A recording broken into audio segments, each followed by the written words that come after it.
Our next speakers are going to enlighten us about homeopathy. And I'm just going to go ahead and introduce you two. So one of our speakers is Rina. Rina Valia. Okay, did I say that correctly? Okay, Rina Valia. Rina Valia feels that practicing homeopathy is sheer joy and pleasure as this great science renders deep healing and profoundly transforms lives.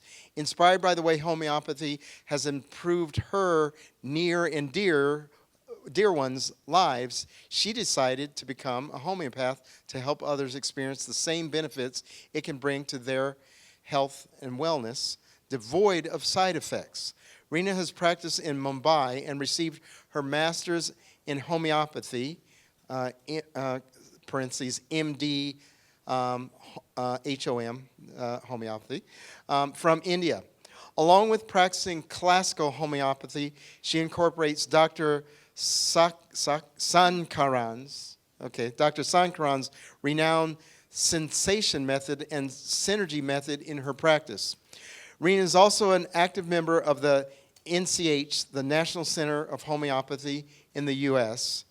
For more than 2 decades, she supported clients with various ailments, including allergies, skin disorders, anxieties and fears, depression, ulcerative colitis, Crohn's disease, respiratory conditions, fibromyalgia, and many chronic conditions and illnesses for which conventional medicine is unable to offer a permanent non-toxic solution. Also speaking about homeopathy is Selora Albin, okay? CCH, Certified Classical Homeopath. Okay. Selora is a graduate of the Berkeley Institute of Homeopathy. She continues to study with internationally renowned homeopaths, Dr. Ranjan Sankaran, Joe Daly, Dr. Jayesh Shah, and Dr. Bill Gray. Selora practices a method of homeopathy known as synergy or sensation method, which understands that a person's disease is intimately linked to their individual nature and to their life. Being deeply empathetic and intuitive while rigorous and analytical, she listens to her clients with her heart and her mind. One of Selora's greatest joys is to witness how homeopathy can transform a person's life.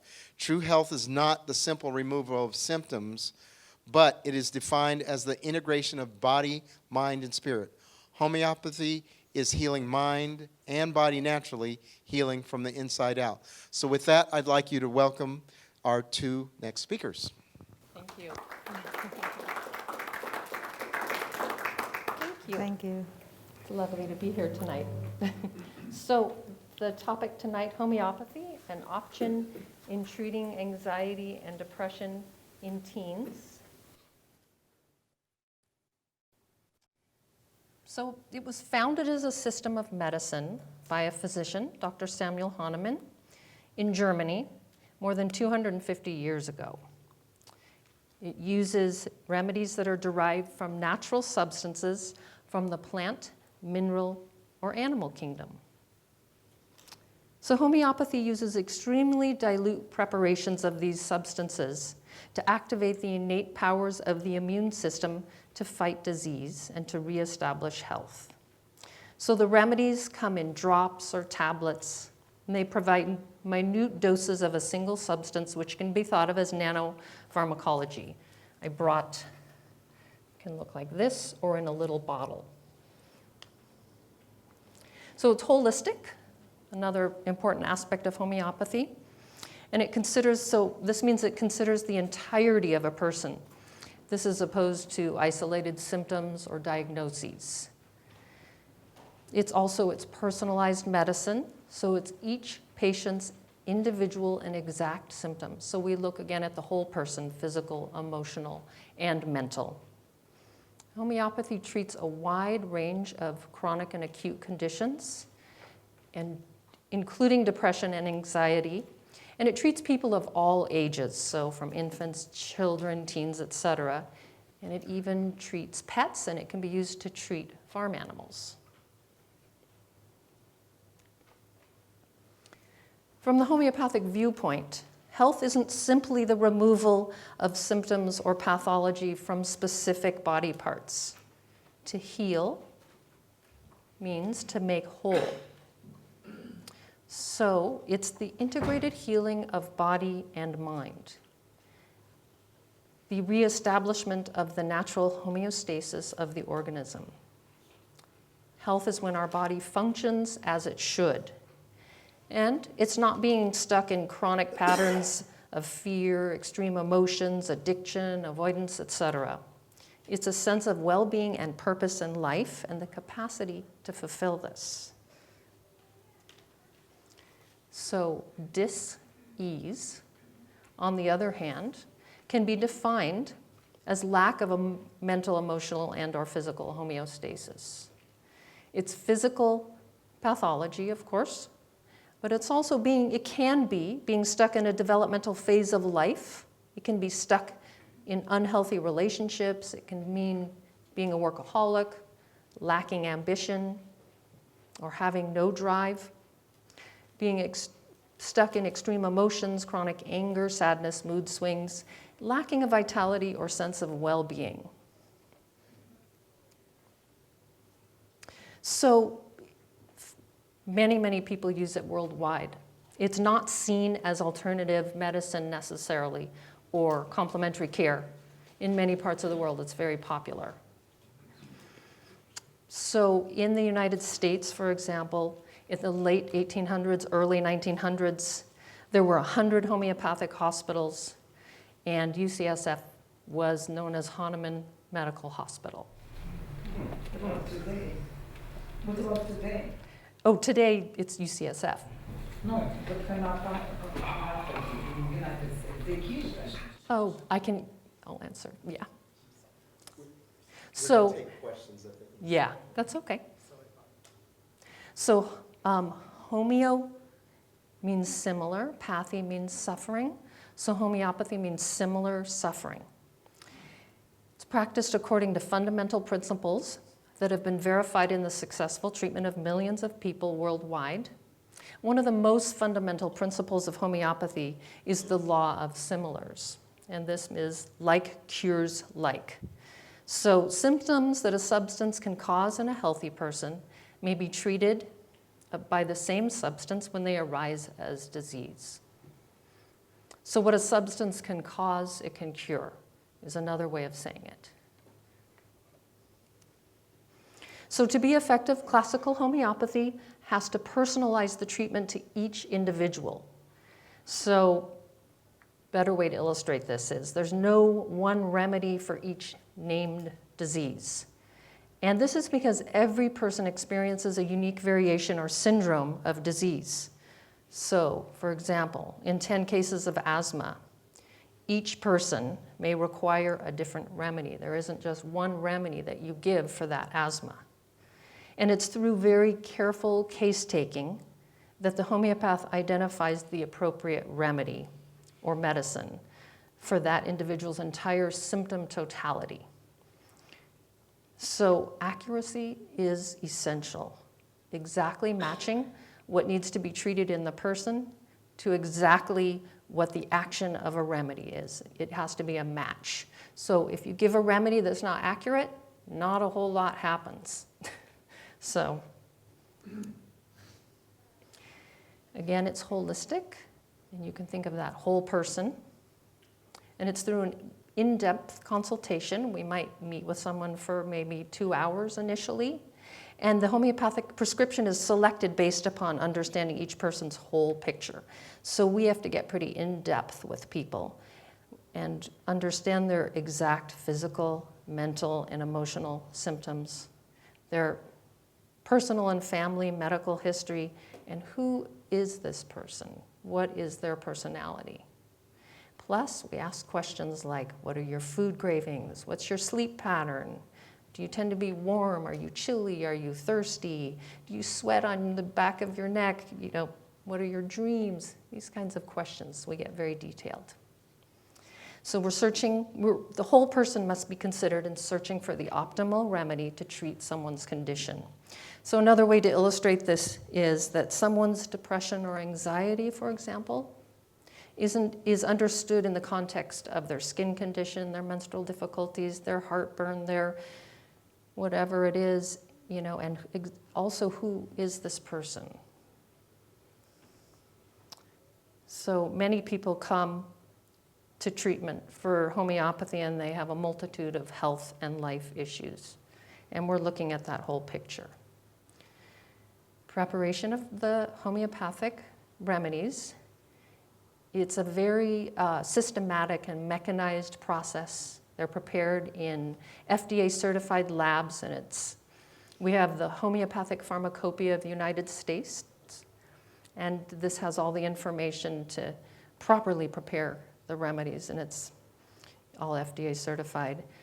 And it's important to note that there's no interaction between conventional medications and the remedies. And this is because of their extreme dilution. They're completely safe for anyone to take. And there are no dangerous side effects, another benefit of homeopathy. Some reasons in terms of when to consider homeopathy: to minimize the need for prescription medication, or for someone who doesn't want to take the conventional medication route, to avoid side effects from or interactions between pharmaceuticals, when medications are limited in their effectiveness. Medications increase the risk of other diseases, some can.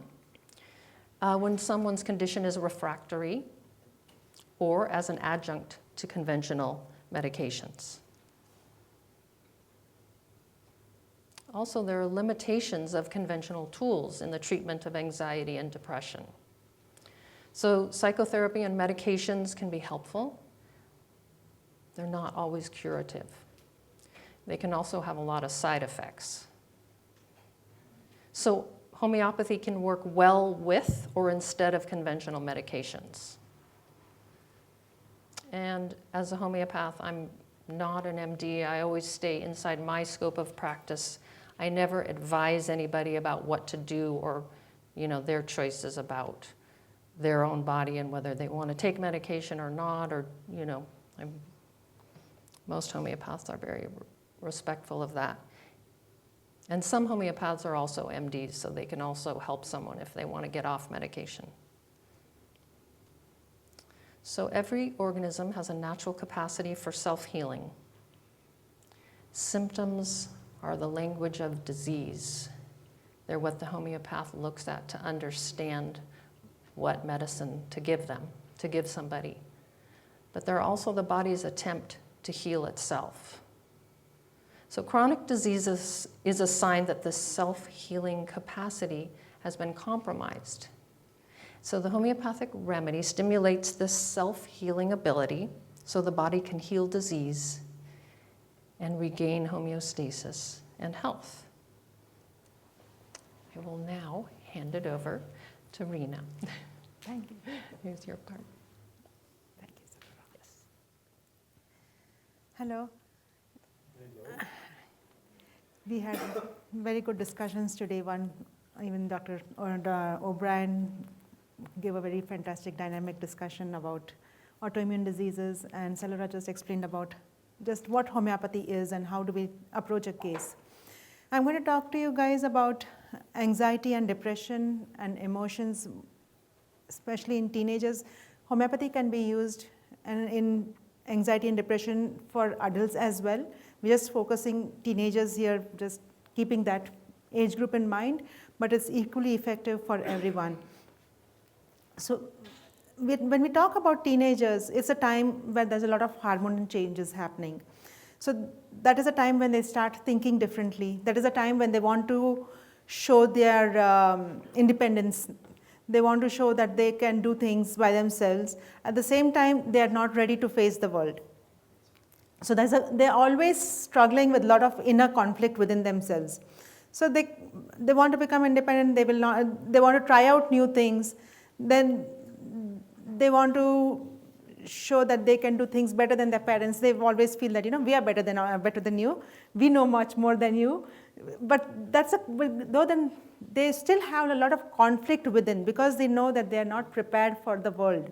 Okay? So that is a time of this conflict where they start developing the emotions, the anxiety.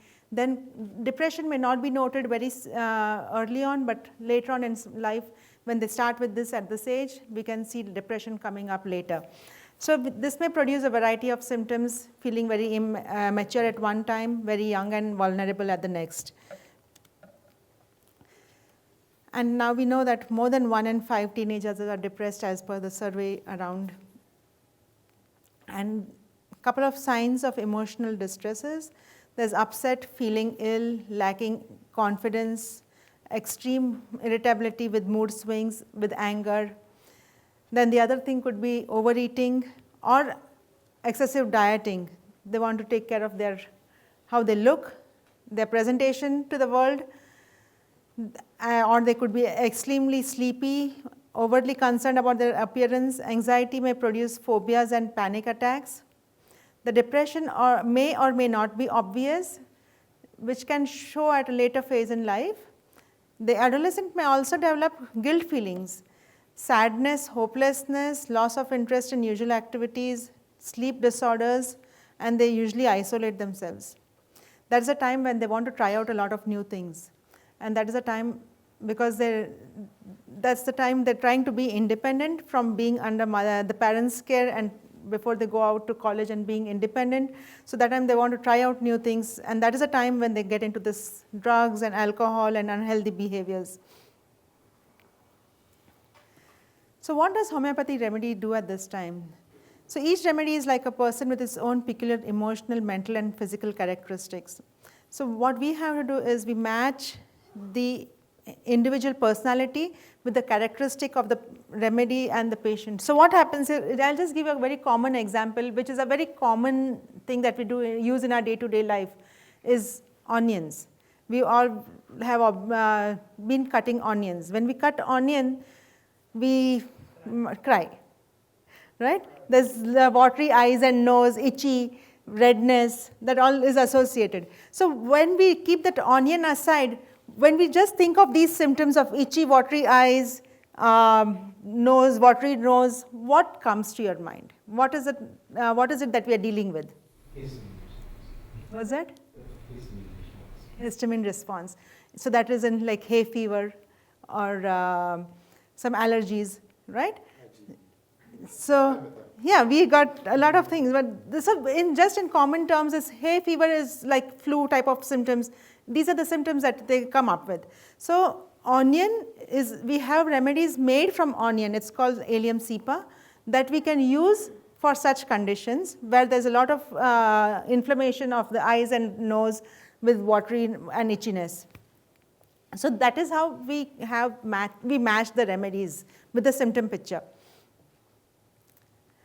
Now, I'm just discussing some of the remedies that we commonly use in homeopathy for treating depression.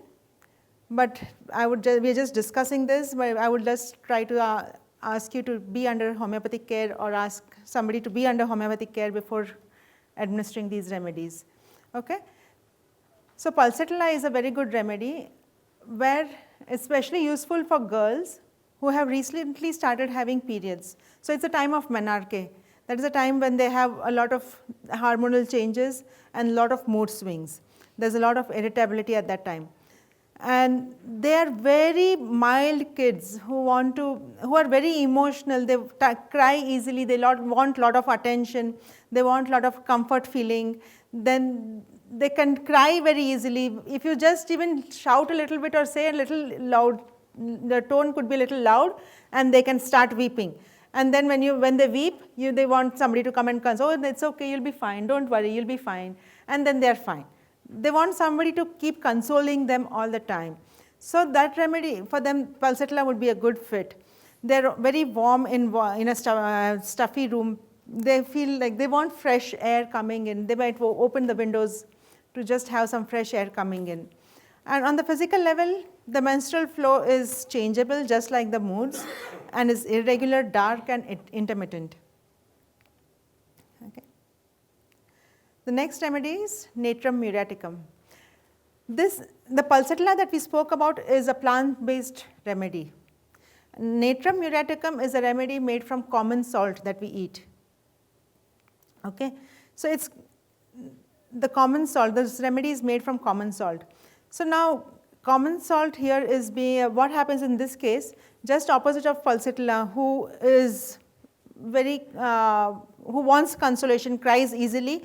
This patient also cries very easily, but they do not want consolation. They want to go away from everybody, and they will cry. They will close the rooms and be in the room and just weep by themselves. They'll come out and they will show as if nothing has happened. So that is how we differentiate between patients. That is how we differentiate between conditions. So we have to understand what is peculiar about this patient that has come here, so that we can differentiate them from the others. They may be extremely sad and lonely, then depression and anger over minor things, need to be alone and cry is part of her nature. When depressed, she broods about past disagreeable grievances. There will be some disagreeable events that has happened maybe many years back, but she will still hold on to those and talk about it, they'll cry about it, then and that will keep affecting that patient so much. Okay? And that can bring on migraines, headaches, and insomnia. And craving for salt is a very big thing here. I have seen patients who come in with, and who, when we ask them, what do you like to eat? Oh, I love salt. They'll sprinkle extra salt on their food. They'll put salt into their palms and just keep licking salt. So when we see that, we can see that this is Natrum muriaticum patient who needs that salt at that level. There's a lot of craving for salt. And they're worse when they're out in the sun. In summertime, they're the ones who come up with a lot of headaches. And their headaches goes up with the sun and comes down with the sun. That's a very typical way for their headaches to happen. This is another indication for this remedy. This remedy, Ignatia. Ignatia is a remedy for another patient who is very sensitive. Sensitivity is so deep that, and especially when there is any loss in the family. Any patient who has had any loss in the family are the ones who are affected, and they are like very, very deeply affected and sad, and they are in this grieving mode all the time. They carry on with that grief for a very extended period of time.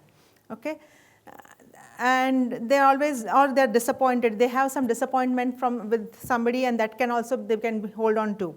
They do not want to cry or appear too vulnerable to others, so they may seem to be guarded and defensive, and they can be moody because of that. And because of this grief that is so deep inside, the other aspect about them is they can have very variable mood swings. They'll laugh at one time, suddenly they might be sad. And they might laugh at matters that are not really something to laugh about. Even if it's a serious situation, they might just turn out, just laugh. We have seen such patients who have this lump feeling in the throat, as if something is stuck in the throat. So we are talking about these with anxiety that happens. Okay, these are just some of the differentiating factors between remedies when they come in with anxiety or depression or emotional disorders. On the physical level, they have a lot of insomnia, or they sleep in excess. They can sleep for extended period of time. They have headaches and cramping pain in the abdomen and backs. The other keynote symptom of this remedy is deep sighing, as if they're so tired. If you see anybody doing that, this is a remedy we think of, because they're usually somebody who has some deep grief within them. This remedy, Calcarea Carb, is a remedy from calcium carbonate. Okay? Now, calcium carbonate this patient is the one who needs a lot of security all the time. They need a lot of everything that presents about them is about issues about security. Okay, lot of support is what they need. They're always fearing there'll be some disaster. There will be. I have a patient who's not ready. She's a small child, about I would say 8 or 9 year old. She doesn't want to go out on a family vacation, just because that when I come back home, my house will be on fire. Okay, so the insecurity level is so deep within her that she feels if I just go out, when I come back, the security that I have will not be there anymore. So that much of insecure feeling is what they have. And then they cannot watch on TV, they cannot watch any sad scenes, or there is some fight happening. They cannot watch that. They can easily be affected by that. Lot of fears, lot of anxiety about health, and they tend to be a little overweight. And if you see any small kids having lot of scalp, when they're sleeping and their scalp is full of perspiration, this remedy, that the keynote for this remedy is perspiration on the scalp, especially in infants. This remedy, Chamomilla, this remedy is where the patient can be very angry. They can be very snappish. They can, even if you try to talk to them nicely, they can be angry and they can talk very rudely. Okay? And they're very sensitive to pain. They cannot tolerate any pain. Are you okay? Are you able to see? Yeah? Okay. They cannot tolerate any pain, like even if it's like a little prick or paper cut, they will come and say, this is paining so much, I can't take it. So that type of hypersensitivity to pain and cramping during menses is huge, intensified with emotional upset. The periodic flow can be heavy and the blood may look dark and clotted. Exposure to wind can aggravate their symptoms, and walking, brisk walking or rocking can help them. Okay? So when you see anybody walking briskly up and down, I'm just giving these little examples that we observe in our day-to-day. We can think of or relate to somebody who's really, when they're walking briskly up and down, they feel good. When you ask them to sit down, they will not be, they'll be restless. So this is just some symptoms. The next remedy here, Argentum Nitricum. This is a very important remedy. Argentum Nitricum patients, I think a lot of people in Silicon Valley would need this remedy. This remedy is where there is a lot of stress involved. There's a lot of presentations that they have to make. There's a lot of anxiety related to anticipation, like, oh, I have a presentation, oh, I have a big meeting tomorrow, I have a meeting with my boss and I need to perform. Where there's a lot of performance issues, okay, where they have to go beyond what they were doing earlier. So they have to keep progressing and doing better every time. They have to prove themselves. And because of which there's always this nervousness and anxiety. And when they have a presentation or any planned meeting or some big event that they have to do, that is the time when they get down with diarrhea. They have to rush to the restroom before they come up to the presentation. So when there's a time set, by 9 o'clock you have to be ready for the presentation, and by 8:45 something starts happening in their abdomens. And they keep looking at the clock. Okay, it's time. Now I have to do this. 5 more minutes, 3 more minutes. And that is how they are. So there's always this apprehensive state and impulsive to do everything in a hurry. There's a lot of examination, as we told, about apprehension, especially in kids during exam times. That is a time when they're vulnerable at that time. And this remedy really helps them a lot. And like earlier I mentioned about salt, the patients need a lot of salt. By spoonfuls they will eat sugar. I've seen patients who they'll get this sugar box and just eat it. That's how it's their physical makeup of the body. That is how the craving for sweets is very high. Now, Selora just spoke about what do we do in an initial consultation. Initial consultation can take about an hour, 1.5 to 2 hours. We sit and discuss a lot of details from childhood till up to date, understand that patient at a deeper level, and try to see where are the blockages, where they are stuck in life, what is it that they're carrying, what is the stress that they're carrying from their childhood up to today. And based on those symptoms that they present, we choose a remedy and give out something. So after the remedy is given, follow-ups are equally important. We usually have, typically we follow up in 4 to 6 weeks, depending on what the condition is. And then follow-ups are, we look at what is the progress, how have they been doing. The process of interview and then analysis and prescription is repeated as needed. We also look at, okay, what are the changes. Over a period of time, we can see, okay, how better they have been and what is it that is they're stuck at.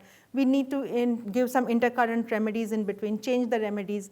So follow-ups help a lot. So initial consultation, as much as the importance is given to that, equal importance is given to follow-up times. Here we understand the symptoms, are they better or worse, and try to understand the whole matrix of things. And as we know, especially in cases of depression, anxiety, it's not a quick fix. They need to have regular follow-ups. Usually from our experiences, we have seen that if it is 1-year-old problem, by first 3 months is a time frame that we think, okay, within 3 months this patient should be able to should be helped. Beyond that, every year we can add a couple of months more. So it's been 10 years, I would say, okay, about 10 years is about 1.5 years time frame is what we look at. That is how we see this, because patients typically ask us, how long is the treatment plan? But it all depends on how long you've been having the problem. Okay? So, and especially in cases of teenagers, when we have the case taken, we have to maybe ask the parent to step out, because that is when the child is more comfortable to discuss their problems with them, because they do not want to talk about their problems with in front of their parents. So what does a successful homeopathic treatment do? We are able to wean off gradually all the medications with the help of physicians. So my goal, that's what I tell my patients is when they come in, my goal for you is to be happy and healthy. When you come in without medications, you have to be able to live without being dependent on your medications. So when you have, but I do not wean them off just directly. It has to go under supervision over a period of time. The dependency on the remedy, on the medications come down, and that is when the doctors will say, I don't think you need so much. Let us reduce this. And that is how we can measure that they're feeling better. They're no longer stuck in unhealthy life patterns, can do the things they were not able to do before, get on in their life and know what is important to them. Relationships can improve. That is a huge thing that we have seen in our practices. Because when they are in the state of anxiety, there's a lot of problems in the family. But once they start feeling better, the issues in the family get better. Like there is a lot of things that they are calm, they're able to understand what's wrong and what's right, and their relations improve based on that. They're able to make healthy choices. And they can decrease or stop self-medications through alcohol, drugs, or smoking. These are some of the resources that you can look up online. And this is about us. Thank you very much. If you have any questions, we'll be happy to answer you. I want to open this time up. We've got till about 10:02 for any questions. Yeah. Will you make that last page of references available somehow to the group? Yes. Here.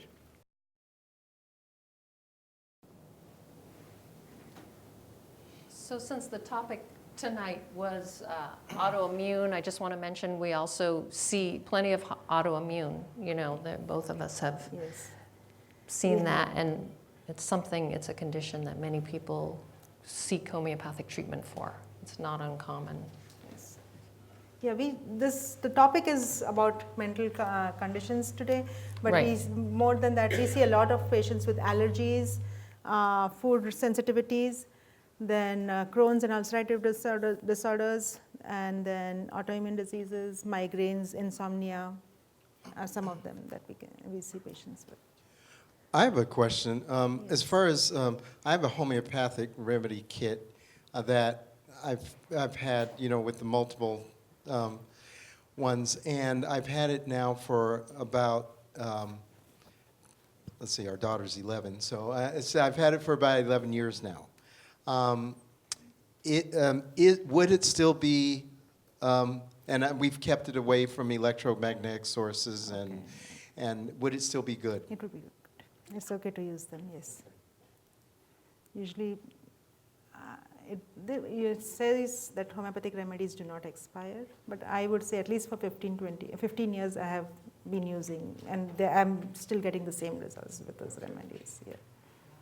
So it's good. So another question, since no one else is raising their hand right now. The second remedy that you mentioned, for someone that's, they like fresh air coming through, tend to be warmer. What was that one? One was Pulsatilla and the other one was Natramur. Natramur, Yeah, okay. that was the one with salt. Okay, nature, okay. And the other one who wants fresh air is Right. Pulsatilla. Pulsatilla, right, okay. There are lots of other remedies also that want that. You have to have a whole Right. picture, but Yeah, yes. yeah.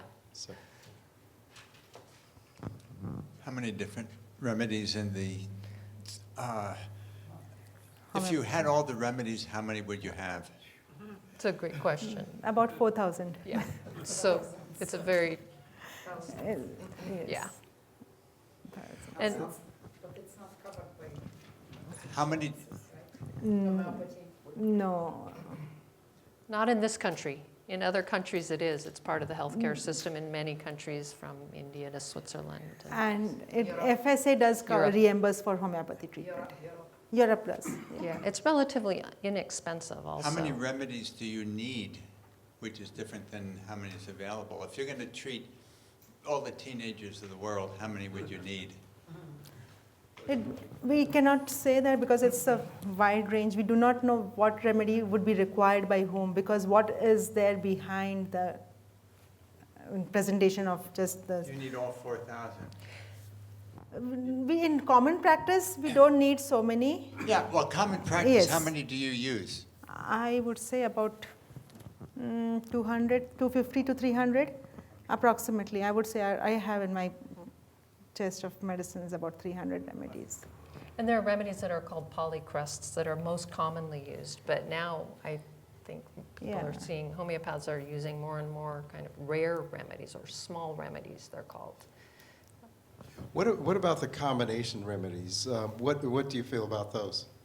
In my practice, I don't do combination as much.